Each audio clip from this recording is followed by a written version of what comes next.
everybody to the Unknown Fitness Podcast. This is episode number 17. How you feeling today, Dave? We're good. Feeling good. Yeah, I'm feeling all right. I guess as we get going, we'll get into the speed. It's still quite early. It's so quiet. I never get over how quiet it is on a Saturday morning. Yeah, we are. It's just dead. Like absolutely dead. Really nobody at this point. We are the only ones in the whole building, I'm pretty sure, which is nuts. I thought I'd give the audience the satisfaction of the sound of the can opening. So if we want to start doing ASMR type shit. We've got a second one for a backup later on anyway. There's nothing better than that sound, I swear to God. Fantastic. So, much needed today, much needed today. So we've got tons of stuff we can go over today in the podcast. I'm sure we're not going to fit it all in. We'll have to spread it out a little bit. Obviously, me and you have spoken about it already in the gym, and I've spoken about it excessively with a million other people. But UFC 300. So much to say. Talk about a fucking card that delivered. Yeah. I mean, I remember when people were slagging it off. When it first was announced. Was never that confident it was going to be a good card. Okay. All right. Yeah.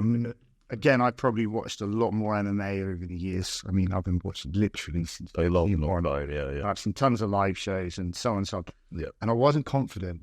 I was hoping that Max and Justin was going to be a good fight, and I wasn't even sure that the Alex fight was going to save the day. Okay, but it turned out that the whole card was just an absolute bad. It was a sleeper, and it just turned into something absolutely awesome. Yeah.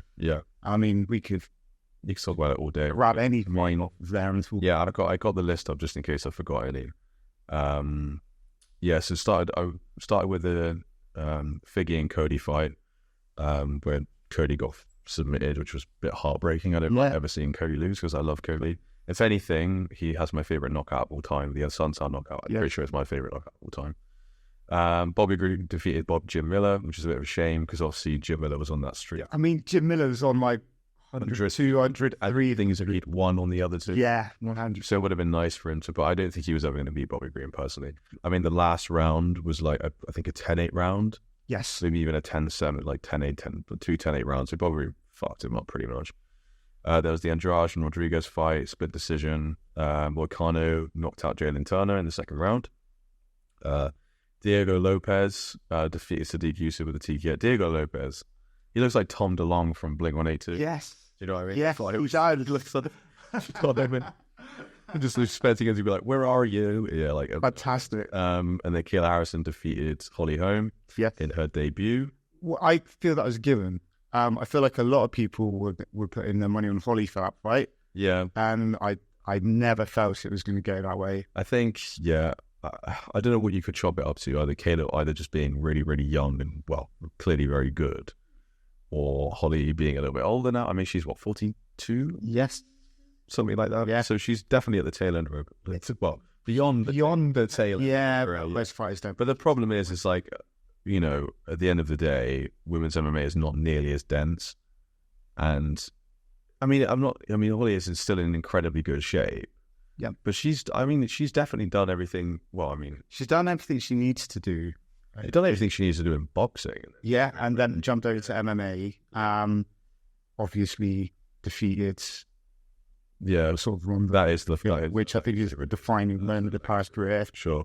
And then I think Taylor is just the new wave. Yeah, I think that's the one thing that I always found so cool about Holly was the fact she came from boxing, but what she's known for now in MMA is her kickboxing. Yeah. It's just really, really strange. When did you ever see boxers have that good of a kicking game?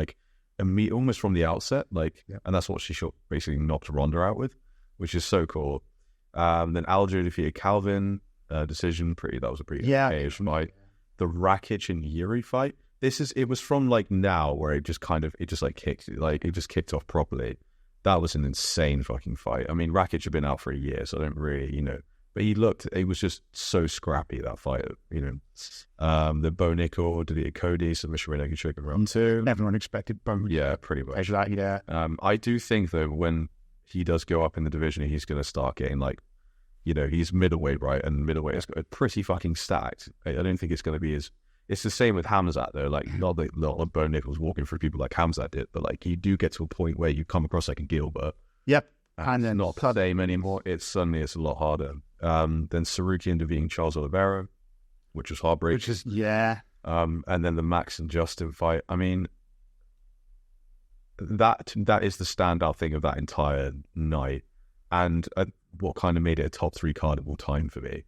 Like, there's not really much you can say about Max. I mean, Max already has an extensive legacy, and that is just like, talk about, because it was obviously for the BMF belt. The way to win a BMF belt is exactly the way. What I loved about it is it was that last 10 seconds where Max just stepped up. All he had to do was cut. He stepped up. He's pointing to the ground. He wanted Justin to get it there, and knocking he him wanted to throw, and flatlining him. Like, Justin could have quite easily on any given day done the same to Max. This is the thing. I mean, Max had that fight 4-1.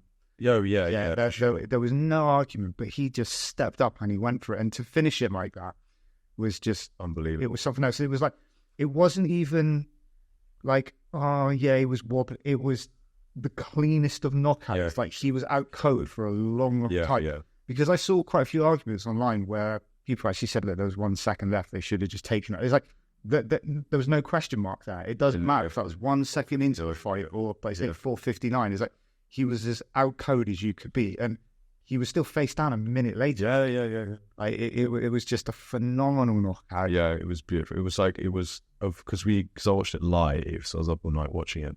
It was the only time in the night where all of us fucking stood up and were like, what the fuck? Like, and it was the defining shot of that show. It was just like, I mean, I would love Max to fight Ilya. I'd love that.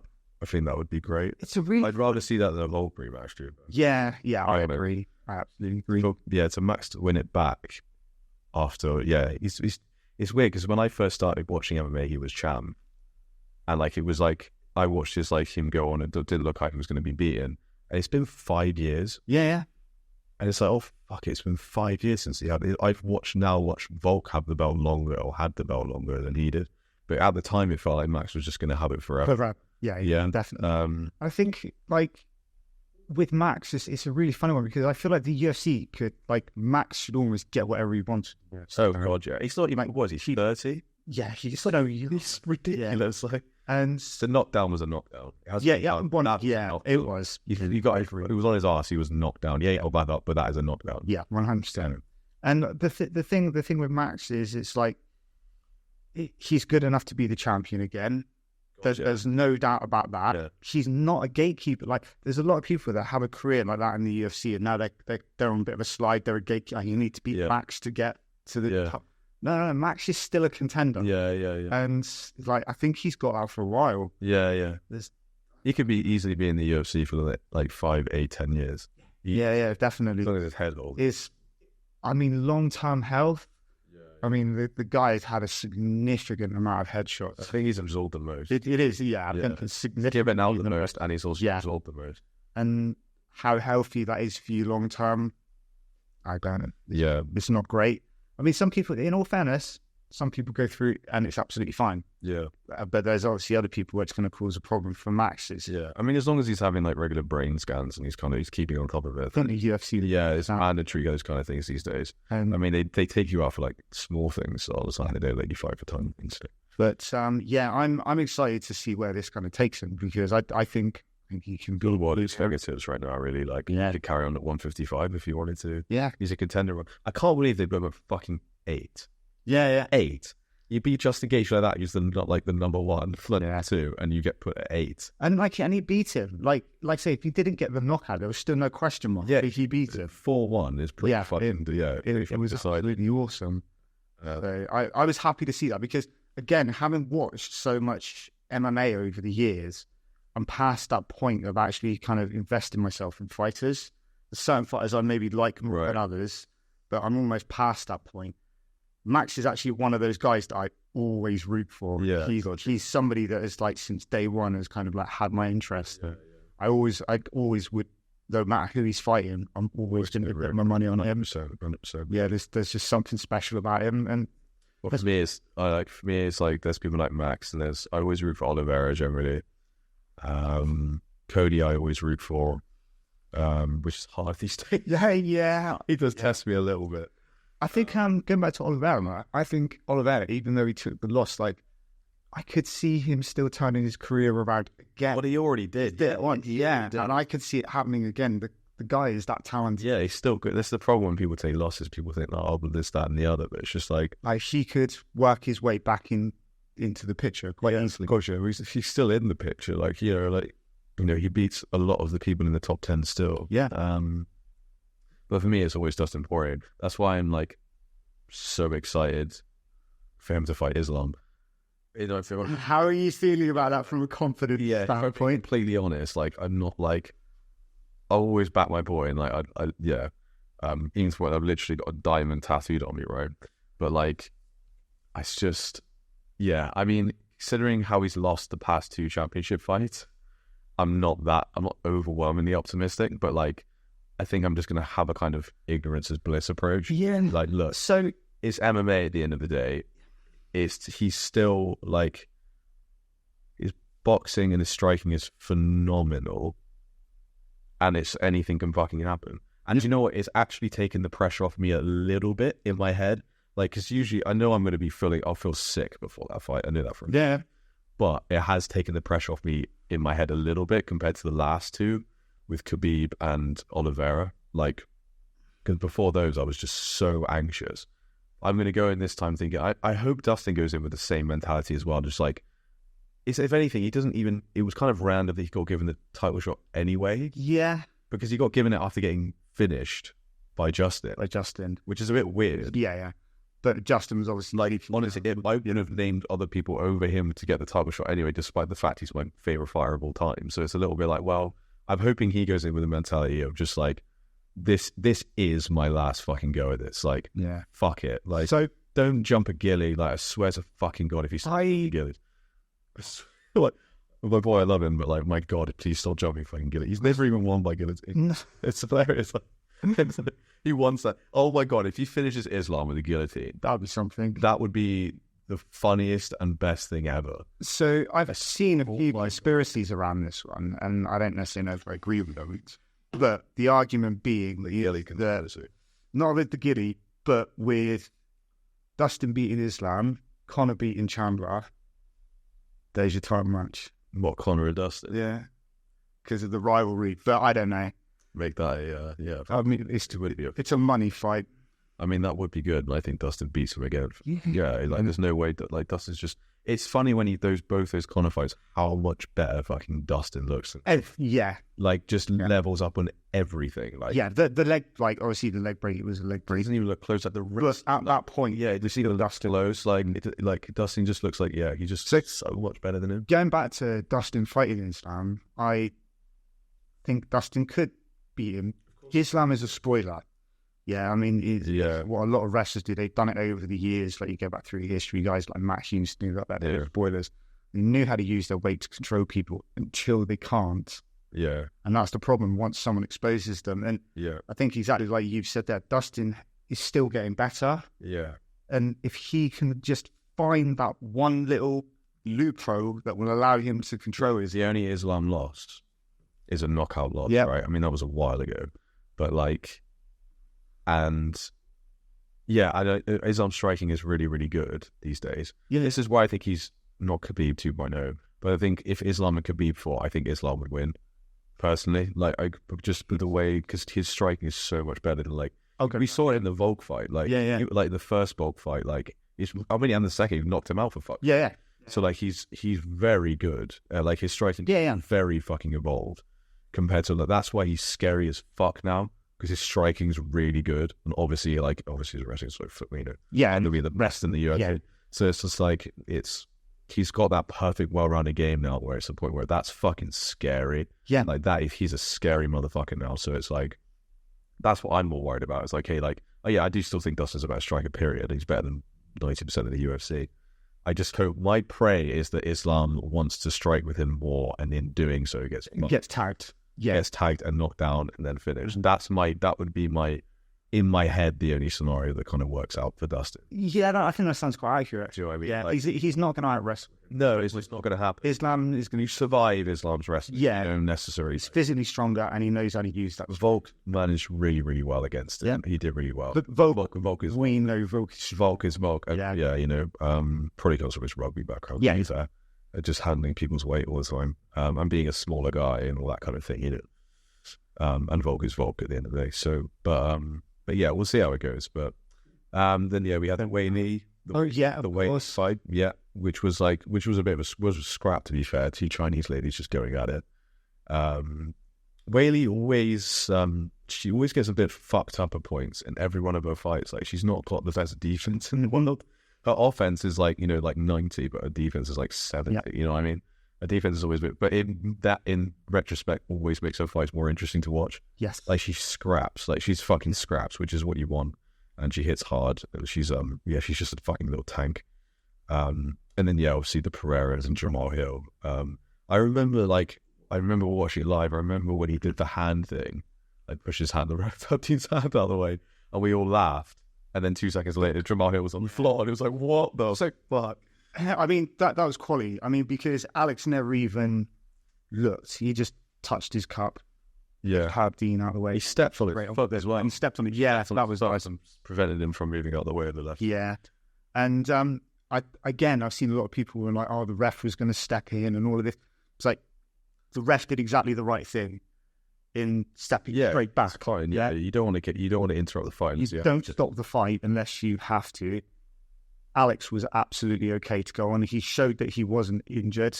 Yeah. Obviously, completely showed that he wasn't injured. I don't think that it made any difference to the outcome of the fight. So people kept saying, oh, it put him off. And no, it didn't. Like, protect yourself at all times. Yeah. Number one, right? Yeah, exactly. And you're in a fight. That knockout was great. It was just, I mean, it was. What was Jamal thinking? Oh, I hope he's okay. Like, no. Like, do you know what I mean? Like, what's going through? It was probably the opposite. He's probably like hoping that it's put him off. Yeah. Pereira is walking me down right now. Like, and he is a scary motherfucker. Having him coming at you. There's some people that like in the UFC that like just scare me. For some reason, Cheeto. Okay, he just scares me. The way his demeanor and the way he just scares me. He just looks like a savage. Yeah. Even though, he lost a shot, whatever. Just as a person, he intimidates me. Alex Pereira fucking intimidates me. He's got it, because I know there's obviously loads of people like, of course it's persona. It's like he doesn't walk around that 24/7. But when he's in game mode, he's a really funny guy. But when he's in game mode, when he can switch it, and like that's the true sign of like a dangerous person. It's like when they want to be dangerous and they're switched on, they are. There's no one more dangerous. Having that it is literally like a missile standing out in front of him, because he's like so focused on the outcome. And I mean the knockout as well, that uppercut, it wasn't even the flushest. It was almost bouncing. Yeah, I think it was back here. Yeah, and it's not even like a knockout spot. No, it doesn't make. And then obviously he just went straight and finished. Yeah, it doesn't buzz. Yeah, he just swung and then did the meme. Obviously, just the brilliant. Yeah, perfect. Yeah. Like, all the talk now has been about him fighting John Jones. Yeah, even Jones is pushing belts. I still want to see Tom. Tom's the fucking Brit, and I want to see Tom have a belt. Yeah, Jones needs to fight Tom, or he needs to vacate the belt. Yeah, it's still injured right there. Yeah, but he's like, no offense to Stipe, I love him, but fuck Stipe, dude. Yeah. No one gives a shit about that fight. So I've seen the last few days Jones is kind of pushing for the Alex fight. And he's making the argument that nobody outside of the UK cares about you fighting Tom. It's like, that doesn't matter. I know Tom's true. The interim. Yeah. So you have to. By him, else you have to vacate your belt and you let Tom have a true champ. I don't think that's true, though. I think people, even abroad, love Tom. Like Tom's an international. Yeah. It's not just the UK thing. He's fucking good. Like, really, the fact that they want to put the Manchester show on to mimic American hours. Have you seen? Yeah. I mean, that's a shit show in itself. Outrageous, dude. But the fact that they want to do that shows that there's international interest. Yeah. But we have to stay up every fucking... Yeah. And then you want the prelims... the fucking God. The prelims have got to start like 11 o'clock at night or something. Ridiculous. So we still have to stay up even though it's local time. I mean, that's going to be screwing our fighters over. I mean, you've got guys that are going to be training in the UK, and then suddenly they've got a fight at like 4 a.m. or something. They're like trying to then train for that because you have to train around the time you've. Yeah, and I've said this before. Like I used to typically fight on a Sunday, like most sort of UK shows were on a Sunday or a Saturday evening. So you would have hard sessions on those times to get used to fighting at those times. Yeah. And that's exactly it. It's like they're not just going to do, we'll just pull a late night on the night of the fight. They're going to have to train like that. Yeah, which is outrageous. It's so fucked up. It causes so many problems. Yeah, I wonder how that's going to actually affect any of the results, to be honest. Because you get it when you fight at like, what is it? Where is it Utah with the high altitude? Yeah. All the cards are in Utah, or Mexico has high altitude too. So anywhere like that always makes a difference. You find some people will gas way quicker than they usually do. Definitely. That's one thing I wondered about the. It probably didn't make a huge difference, to be fair, with the because Leon and Kamaru, when Leon took the belt off him, I'm pretty sure that was in Utah. I'm pretty sure that was a high altitude fight. I know. Like skipping over to running a little bit, but when people have to go to places at a high altitude, it really screws. Makes a lot of problems. We just live it. And the reverse, when people obviously train on too much oxygen. Yeah, what's happening here?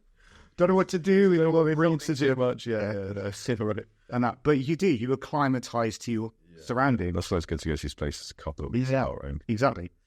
But yeah, I think Jones should fight Tom. I can see why he's pushing for the Alex fight because it would be a big money fight. Yeah. And then obviously if Alex was to beat Jones, I mean that secures his legacy. Give Alex another fight at light heavyweight in the meantime. Yeah. I'm not sure who that would be at the moment. I don't know. Obviously, I know Yuri just beat Rakic, but I think I saw something last night actually where Alex said that Yuri is probably next in line.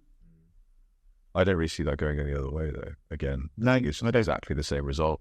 I don't even know if I could. I love Yuri, but I just don't know if I care enough about seeing that again, to be perfectly honest. No, I don't. I just feel like, if I just look at the 205 rankings for a sec, I just don't, what have we got rankings-wise for in them?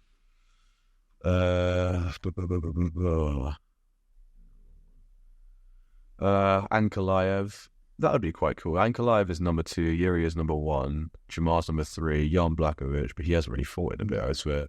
Then Rakic, Krylov, Johnny Walker, Khalil Roundtree, Ustamir, Anthony Smith. Yeah, when you start to get down there, there's no competition.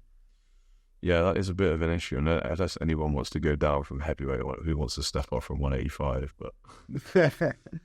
Would you want to step up like Alex? Paulo Costa. I mean, he's fighting Sean Strickland, but like... Yeah. Rob?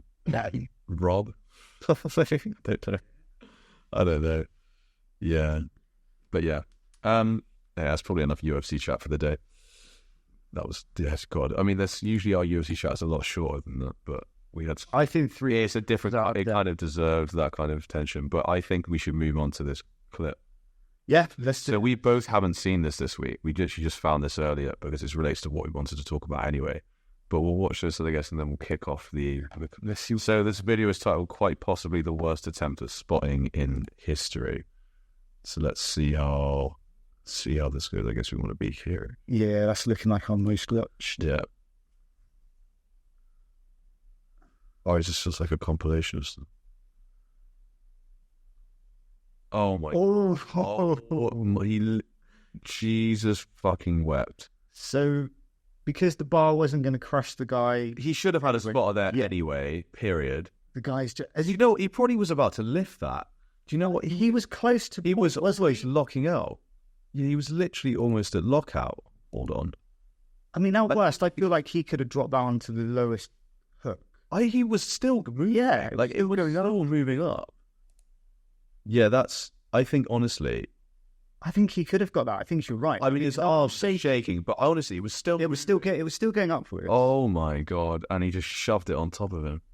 I mean, did that guy trip or... I think he fucked his foot, please. Yeah, and then just landed on... Fair play to this guy who just coming in and tips it over. Yeah. But like... that is an awful attempt to spot. Yeah. So that guy, well, okay, fine. That guy should have had a spot there anyway. 100%. If you're going big that kind of a rep, that's slow, regardless of whatever your PR is, if you're moving the weight that slowly, you should have You should have a spotter, 100%. Thing is, who's filming? Was he filming himself? Hey, look, the camera wasn't moving, was it? No, so he's tripod fixed. Yeah. So he's filming his own PR. That must have been a PR attempt, obviously. Yeah, I mean... 170 is insane, yeah. But it was still moving. Yeah, it was definitely still going up. Yeah. So, like, one, he might have ruined his PR, and two, he almost killed him. With dropping, like, literally, not just dropping 170, double whammy, pushing 170 kilos onto... I mean, I'd like to know actually what the outcome there is like if it was anyone injured or... I mean... I think he's probably okay. But you generally see that. You see a lot of videos where the bar hits him on the chest, and they're generally okay. Yeah. I mean, I wouldn't want to take 1 cent. We had that at the gym not long ago, actually. Someone dropped 100 kilos on their chest. They were like, I guess it might have been a bit more of like a suicide grip. Yeah. And were wrapped over, and it just slipped back. Slipped out. They had a spotter, but what the fuck is a spotter going to do when it slips? Yeah, it's not going to catch 100 kilos like this, you know. So we had an ambulance call and everything. Turns out, and I think yeah. I think he was fine pretty soon after. He was benching quite soon after. How was your big guy? Big-ish. Yeah. Quite a young guy. I think probably like 20, 21. Okay. Strong though, like to be, strong. Like usually 100 kilos is pretty, like you can rep that. Mm-hmm. But yeah, so that was fucking. Yeah, a bit nuts, but like, I think you can like struggle to breathe for a bit. Obviously, you've had the wind. I mean, rose to the lungs. It's a lot because the thing is there's a split second where that is going to be incredibly crushed. Yeah. Just that 1 minute. Yeah, exactly. But yeah, I don't think he broke any ribs or anything. Otherwise, he would have been out for a lot longer than he. Yeah, I mean, I saw Stan is pretty tough. Yeah, and the human body generally is pretty tough. I mean, what did you want to talk about regards? I mean, it is about if you've got someone spotting. They need to know what they're doing. I think it's as simple as that. I've seen an example this week actually, where the person lifting was clearly lifting weight that they were never going to lift. It was a guy that I don't know. I'm going to guess looked about 60 kilos tops. It was a small guy, and he put 115 on the bar, and I knew this wasn't going to get lifted. So the way our gym is set up is I was on the squat rack and I could see it in the mirror. Right. Yeah, because I'm like looking at it. So they're behind me in this instance. And what basically happened is, fair play, got the bar locked, as in literally took the arm back. And his arms were locked. As soon as he started to move it, it just obviously went down. It didn't drop and crash or anything, but it went straight down. Yeah. And then he could not move. His spotter, who was stood behind him, had one hand on his phone. I don't know if he was texting or watching something, and then literally tried to almost bicep curl the bar back up, which was obviously never going to happen. At which point, some random come running over and was shouting to his mate to grab the bar ends. So they lifted the bar. Right. But it just goes to that point. It's like if you are going to trust somebody to spot you to lift 100 kilos, 120 kilos, or in this case, 115 kilos, it's like you need to make sure they know what they're doing. It's potentially your life in their hands. Yeah. Yeah, like if it slipped backwards and hit you in the face, or if it just slipped up your throat, whatever it might be, even on your chest, it's like you can obviously get quite badly trapped there. That person needs to know what they're doing. If the person isn't strong, have 2 spotters at the bar ends. Yeah. Things like that's why I think with squatting, that should be people who squat standing behind. I think that's outrageous. Yeah. Because if you throw the fucking bar back, with squatting, you can have. It's much easier to have safety bars anyway. In theory, you don't really need one. Yep. It just depends on whether or not you want to grind out the rep. If you're not too concerned about that, then just put the safety bars on and just drop. They're there for a reason. And just drop. Yeah. So I personally, it's very rare that I use a spotter. But that being said, it's very rare that I'm testing my 1 rep max. Yeah, if I was, I'd grab someone to spot me, especially on a bench press. If I'm going heavy on a bench press, then I generally, just going to annoy some people, but I do it in the squat rack with safety bars. Yeah, and then I would save on my squats. I'll do heavy squats with the safety bars and things. Because if it all goes wrong, I'm still protected. Yeah. Okay. But say, when it goes back to the spotter, if you've got no protection there and it's a weight that you really aren't confident with, you need to make sure the person spotting you is confident. But I want someone there. Yeah. No, I think it's like for my, because then they can just think about, okay, that's covered. I can worry about. I don't have to worry about my own safety. I've got someone there in case I can't do it. That for me is then a mental edge for me to then feel. I've actually in the past, like I've spotted plenty of people, but I've also declined to spot people when the weight's so huge. Yeah. And I'm like, I think they might be better, or do you think two of us might be better? Yeah, I've done that. Yeah, like it's safe. Yeah, it's just like I don't want to be responsible. I just talk about. Okay, I had a interesting spotting experience yesterday. That, to be fair, was like it was a different kind of. It was chap was doing a seated military press. Yep. It was started on the safety bars, and then we had one person either end that was going to lift it up into the starting position. Yeah. And then he was going to do it into like overhead. And to be fair, I hadn't done it like that before, and I fucked up a little bit because the problem was once it was about here, I was like, it was like probably 50 kilos each side, and I can't shoulder press that. No. It was up to where the height was, but the problem was I couldn't see the other side of how lined up I was because there's a massive plate like this. Yeah. So I was like trying to peer around to see where he was, and like the guy was like saying to like move it in a certain direction. I couldn't actually like yeah. So I was like, I should have. It was my fault. I should have checked out beforehand of where exactly I needed to be, because it kind of like we got there in the end. It was fine, but it was just like, and then once he was ready to come down, we helped to narrow it down with it. But like, it was just. Yeah, it was difficult to try and find the right alignment because with that kind of exercise, because with a squat, like it's already on the back and he's got to go down and you lift it up. But lifting up from two separate entities, trying to get that exact absolutely a bit fucked up. So other side, he was fine. He got because he'd done it before. I'd never done it, so I was like trying to peer around but keep it in the same place. It was just a little bit like a little bit clumsy. So I was just a little bit like, okay, fuck, I should have probably checked that beforehand. So that's one thing. There you go, like learning experience. Just understand learning experience-wise, understanding what you before you do a spot with someone.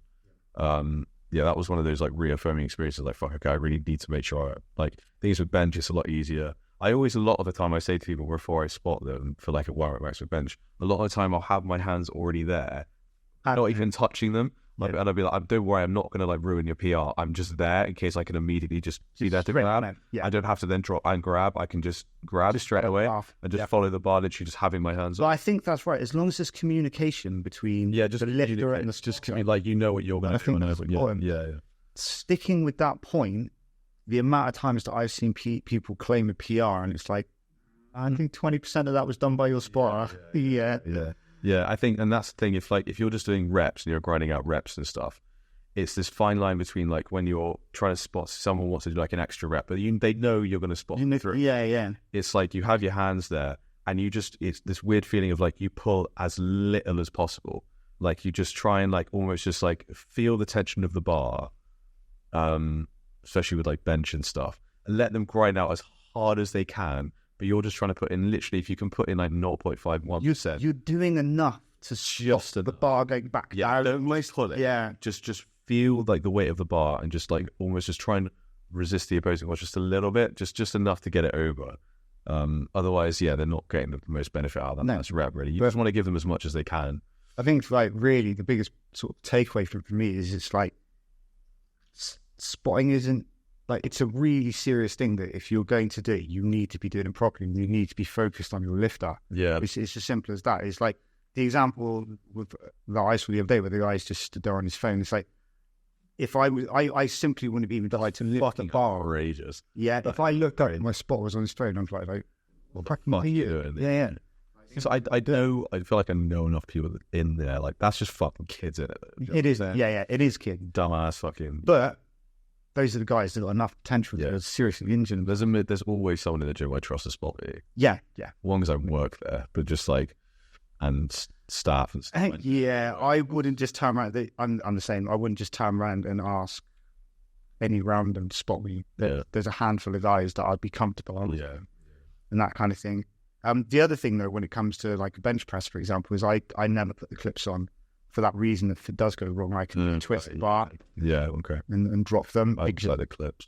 Yeah, it's a weird one because I was talking about this to someone the other day, and they were like, how do you do that? Like, what if it goes wrong? It's like, but if it does go wrong, I've got an escape. Yeah, I'm not trapped. I'd rather the bar flipped because one plate slid off, and everyone looks at me, but I'm not injured, as opposed to I'm squashed under the bar, but.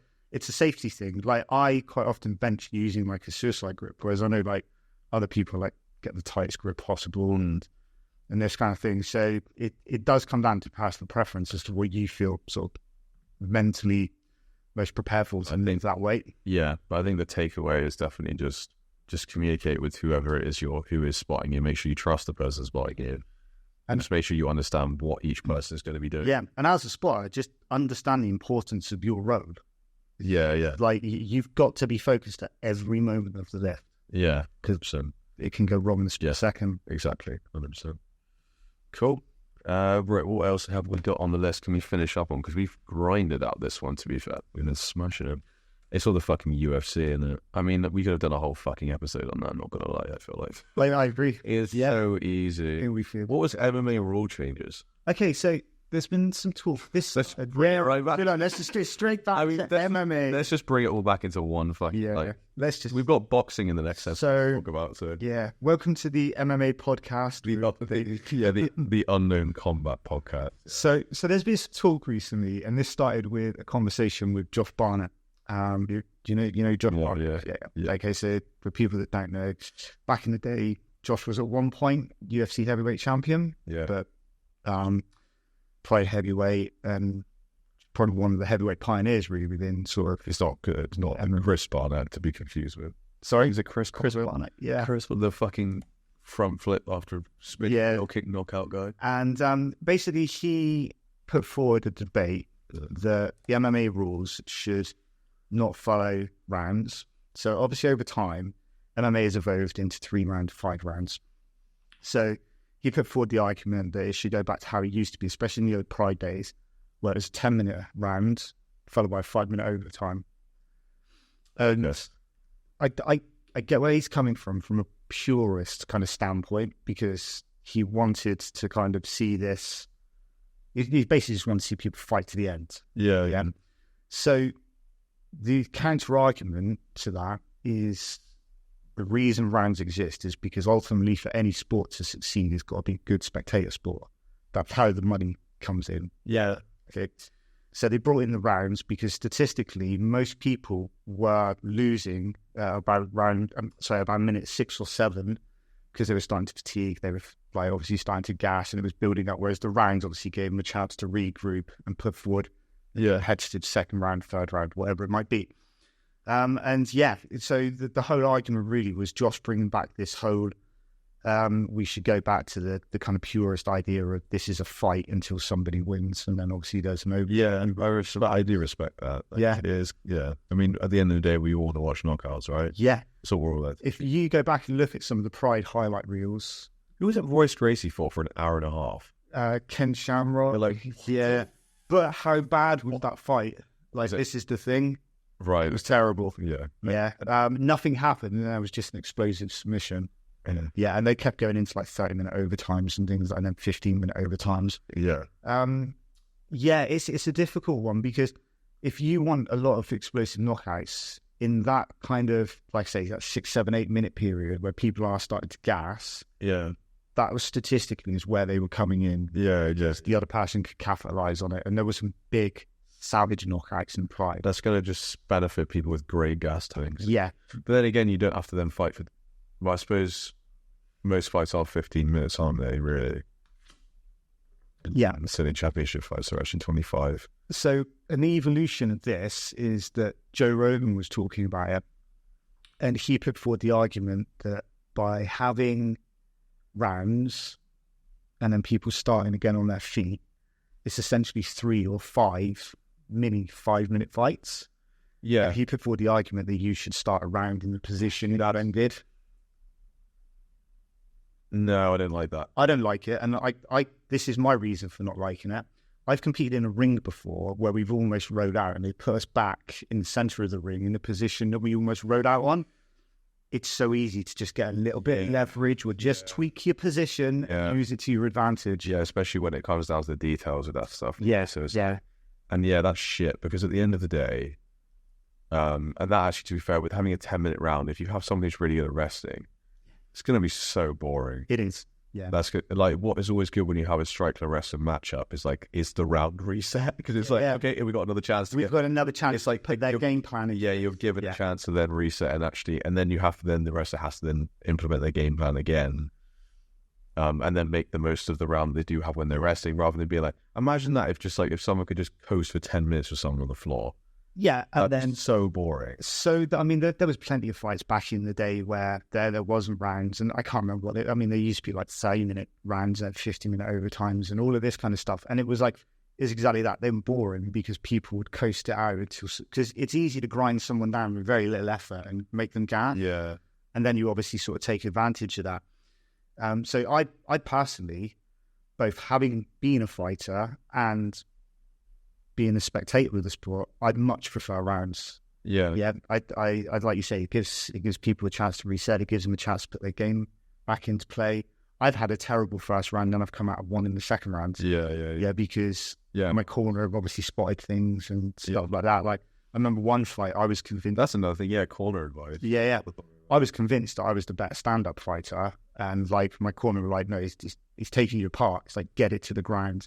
So second round, I just went straight in for a takedown and got the win because I couldn't see that. I was inside my own head too much, and I thought I was winning, and they were like, you really aren't. What about 15 1-minute rounds? Or like 30 second rounds? Americans would love that. They love the start-stop game. Yeah, they do. Yeah. 15 1-minute round. You just have to really like just go. That would take wrestling completely out of the equation. It would eliminate it completely because there'll be no submission. There's a lot of people. It takes them more than a minute to get someone to the ground. Or like 30 second rounds, or like a hip workout, but just like fighting instead. Sure. Yeah. So and then again, continuing with the Raw debate, this is one that I actually do like, is allowing 12-6 elbows and allowing kicks and knees on the ground, which I like this. Yeah. Again, it's a spectator sport. I mean, one does it, like, one championship league. Yeah, one do it. It's so weird, like where people draw the line of what's fine and what isn't. It makes no sense. Like, just tell me that, like, the way Jorge knocked out Ben Askren, fine, but then you can't. And it just like you can't even generate nearly the same amount of force kneeing someone on the ground. No, you can't. Like, you simply can't. It's just the way people have been knocked out, like the way what Josh Emmett did to fucking Bryce Mitchell. Like he killed him basically, and it's like, oh no, everyone cheered Max for leaving Justin unconscious for a minute. He made it bad. Literally, and he only like punched it. To think, like somehow the other ones are like, no, that's too much. Yeah. Now it's already brutal as fuck. You know what I mean? And it changes now. It changes because like. It's so annoying when you have that thing where people can just put a fucking hand on them. Oh, yeah. And then it's a loophole. It's literally a loophole. It's really infuriating. And it will rule out annoying little disqualifications as well, like the Jan Arjo thing. Yeah, definitely. I mean, John Jones, for example. For records, Matt Howell. Yeah. It was Matt Howell. Yeah, I think you're right, yeah. The whole thing is, first of all, one championship, Pride back in the day. Every fight, people weren't just getting like head kicked on the ground and stuff. No, it doesn't happen. Then you have to still defense to accommodate it. Yeah. I mean, there were guys like Vanderlei Silva back in the day who was known for his kind of stop, but he wasn't actually winning that many fights on stomps. He was just using it as a mechanism to get to another position. Yeah. I say one championship, things like that. People aren't like just curling up on board and getting ragged around like exactly. It doesn't happen. Yeah. And the 12-6 elbow, like it's the dumbest one ever, because I'll tell you what, if you've got a mount position, it's actually really hard to drop a 12-6 and get good power. Yeah, you're much better going over. Yeah, I mean, you see Thai guys, they use 12-6, but they usually go in from like a jump and they use it as they come down. That's some Tony Josh shit. Yeah, it really is. It's movie star stuff. But it's nuts, isn't it? That like, if you think about it, when Sarukian threw an axe kick, 12-6, technically, right? So he can drop his heel at 12-6, but you can't do it with an elbow. No, can't do it with an elbow. That's out of the equation. But it's like, at what point is an elbow that way less dangerous than an elbow that way? Yeah, it makes no sense. Even when Dan McCarthy because he was around during the early days when a lot of these rules were being made. Even he says it's stupid. Yeah. Do you know what I mean? Like it, like Oh yeah. he was there when a lot of these rules were implemented, and he was like, I'm pretty sure even he says it just doesn't. Yeah, most people think sense. it's just. I think it's like that poster boy image of someone dropping an elbow. Yeah. But I mean, I don't know. I mean, you can go back in the thing. You look at some of the old like Valley Tudo fights and guys like Mark Carr and people like this, and it's like there's a really famous clip, and Mark Carr's he's in someone's guard, but he scoops the back of their head and just starts headbutting them. Right. And it's like this is now where I guess people are going to start drawing the line. Well, that's the left way. Yeah, head is left way now. Yeah. And things, and he just literally kept headbutting the guy. But I mean, again, it's what's wrong with that? I have no actual problem with these things because again, people aren't just running to the center of the cage and headbutting each other. Like when Rakic knocked out Jimmy Manuwa, or like when Kevin Lee knocked out Gregor Gillespie. It's all you could head kick like someone like that in the face. You can't do this. Like, I mean, there's some of the injuries you get in MMA are spectacular. Like Michael Venom Page when he knocked out Cyborg. Have you seen that? Cyborg. So this wasn't in the UFC. This was in Bellator, as in Chris Cyborg. No, her ex-husband actually. Yeah, they're both called Cyborg. Yeah, and he literally caved the top of his head in. Right. He instantly fractured his skull, and as soon as he sat up, it was just reshaped like a dish. Yeah, and I think he got it plated and stuff. I'm sure it's Michael placed this up. Yes. Yeah. But he was already plated. Yeah. A different way. Exactly. And again, he's literally now he's morphing into a cyborg. The weird thing is at one point they were married and they were both had the nickname of Cyborg. That's fucking ridiculous. They're both Brazilians and both covered in money. Yeah. What's she doing? I'm gonna look that up. What is she doing? I mean, because I'm guessing it's PFL, Bellator, PFL. Didn't she go to Bellator? As it's definitely then win the belt immediately because she's just fucking outrageous. Cyborg, yeah. She's Chris Cyborg. Couldn't get past the man units. Last fight was October 7th, 2023, when she fought Kat Zingano. Bellator. Yeah, so she's been in Bellator 300 actually, funnily enough. She won the championship in her first fight in Bellator. And she's defended it 5 times. And never gave it back. Yeah. Brilliant, yeah. I mean... Yeah, there's a given. Funny enough, in the one there, she was deducted 1 point due to an illegal knee. So her record is 27-2, 21 wins by knockout, 1 submission, 5 decision. I wouldn't want to fight her. No, Felicia Spencer went to decision with her. Yeah. That's an achievement. I remember that fight. She got the shit beaten out of her. Yeah. The absolute shit beaten out of her. Which is crazy. Fuck God, the Amanda Nunes fight was 6 years ago. Yeah, because that was just shock her. That was 2 months after Khabib Conor. That's right. How fucked is that? 2 months because that was because it was October 2018 was that fight. I hadn't even been watching UFC that huge amount of time. That's crazy. That feels like a lifetime ago now. But yeah, no, who the fuck's going to beat Chris Cyborg? Like, worst thing that happens, is it? Anyway. Yeah, that's enough for this one for today. MMA hour. The MMA hour, yeah. I mean, there's a lot to be said. The next one's we've got boxing. It's still a boxing now, I think. So, yeah. I don't ever have as much to say about boxing. No. Because for me, I rarely watch boxing fights live. Yeah. For me, I'll watch Tyson. Maybe I'll watch the Usyk and Fury fight. Maybe. I think I'll watch that. Is that local or is it Vegas? Is it Saudi? Saudi, isn't it? That means it should be on 5 p.m. Yeah. Oh, that'd be fucking banging, actually. Let me have a look. So I'm just doing a lot of Googling things. This is for my own interest. Fury UK time. When is it going to be? When's it going to be? Today. Saturday, yeah, it's in Riyadh, Saudi Arabia, Saturday, May. I see ring walks around 11 p.m. That's not too bad compared to 5 a.m. Yeah, 5 a.m. UFC is 11 p.m. is actually pretty. A Saturday night, I'm generally up at that time. Yeah, that's actually I might watch that, but then I have to pay for the card. Yeah. Anyway, that's my own problem to sort out. Right, we will see you in the next episode.